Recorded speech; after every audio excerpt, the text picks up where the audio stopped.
नमस्कार।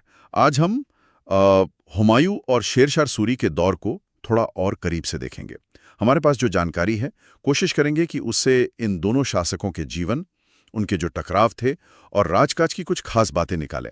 बिल्कुल। और ये देखना दिलचस्प होगा कि कैसे ये दोनों शख्सियतें एक दूसरे से जुड़ी और उस वक्त के हिंदुस्तान पर असर डाला। तो शुरुआत हुमायूं से करते हैं। बाबर के सबसे बड़े बेटे थे वो, जी हाँ, 1508 में काबुल में जन्म हुआ था। और उनके 3 भाई और थे, कामरान, अस्करी, हिंदाल, पर माएं अलग थीं। हाँ, और ये बात आगे चलकर उनके लिए एक चुनौती भी बनी, भाइयों का पूरा साथ न मिलना। हुमायूं ने शुरुआत में कुछ किले जीते भी, जैसे 1532 में चुनार का किला, जहाँ शेर खान ने उनकी अधीनता मानी थी उस वक्त। और 1531 में कलिंजर पर भी हमला किया था। हाँ, ये शुरुआती दौर था मुगल साम्राज्य के जमने का।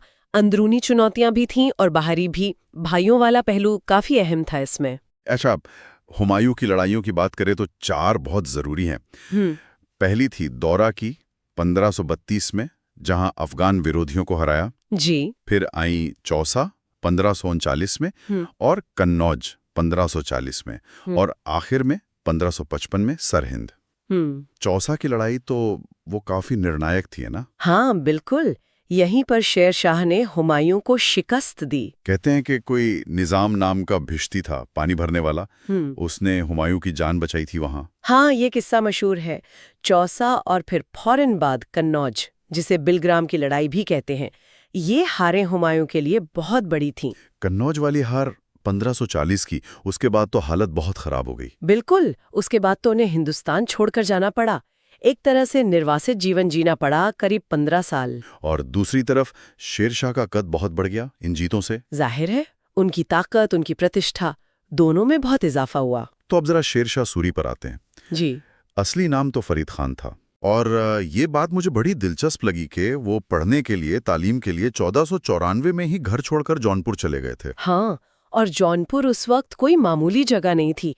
पूरब का सिराज कहते थे उसे। शिक्षा का बड़ा केंद्र था। अच्छा। और शेरशाह सिर्फ एक योद्धा नहीं थे, वो एक बहुत ही कुशल प्रशासक, एडमिनिस्ट्रेटर भी साबित हुए। उनके सुधार बहुत महत्वपूर्ण थे।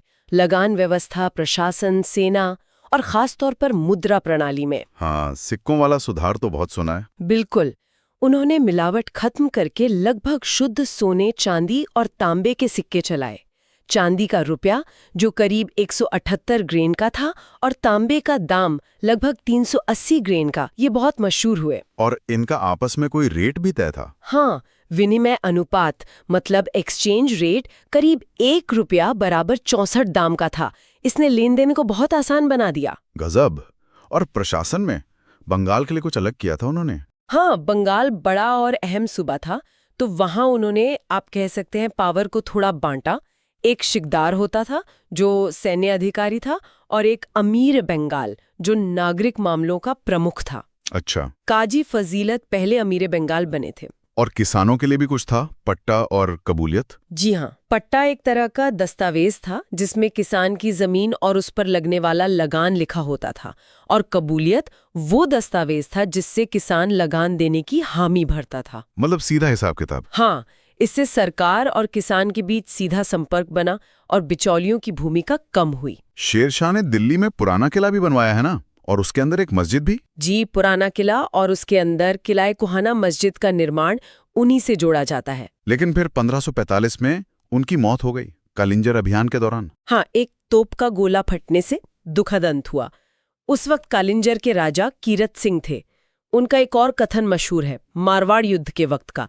राजपूतों के बहादुरी देखकर कहा था कि मैं मुट्ठी भर बाजरे के लिए हिंदुस्तान की बादशाहत खो बैठता। उनका मकबरा भी बड़ा अनोखा है, बिहार के सासाराम में। हाँ, वो तालाब के बीच में बना हुआ है। बिल्कुल। वहीं दूसरी तरफ हुमायूं का मकबरा दिल्ली में है। उनकी बेगम हाजी बेगम ने बनवाया था। और वो पहला दोहरे गुंबद वाला मकबरा था भारत में, सफेद संगमरमर का। जी, और उसका वास्तुकार फारसी था, मिर्क मिर्जा गियास। खैर, कहानी फिर घूमकर हुमायूं पर आती है। हार मानने वाले नहीं थे वो। आखिरकार 1555 में सरहिंद की लड़ाई जीती और दिल्ली पर दोबारा कब्जा कर लिया। जी, उनकी वापसी भी इतिहास का एक अहम मोड़ है। तो इस पूरी बातचीत से ये तो साफ है कि हुमायूं और शेरशाह का दौर बहुत उतार चढ़ाव वाला था। एक तरफ हुमायूं का वो संघर्ष और वापसी है, और दूसरी तरफ शेरशाह का तेजी से उभरना, उनकी प्रशासनिक क्षमता, उनकी सैन्य कुशलता। बिल्कुल। यहाँ ये समझना जरूरी है कि शेरशाह का शासनकाल भले ही छोटा रहा, सिर्फ 5 साल के करीब, पर उनके सुधारों का असर बहुत गहरा था। उनकी प्रशासनिक और खासकर मुद्रा सुधारों ने तो आने वाले शासकों के लिए, यहाँ तक कि अंग्रेजों के लिए भी एक तरह से नींव रखी। हाँ, ये बात तो है। और दोनों की वास्तुकला की विरासत आज भी दिल्ली और सासाराम में देखी जा सकती है। सही कहा। आखिर में एक सवाल शायद सोचने के लिए छोड़ सकते हैं हम। शेरशाह का शासन छोटा जरूर था, पर असर बहुत लंबा रहा। सोचिए, अगर उनका शासन और लंबा चलता तो क्या होता? या फिर अगर हुमायूं कन्नौज में ना हारते। बिल्कुल। इतिहास की ये क्या होता अगर वाले सवाल हमें सोचने पर मजबूर करते हैं कि कैसे छोटी छोटी घटनाएं भी इतिहास की धारा को पूरी तरह बदल सकती हैं।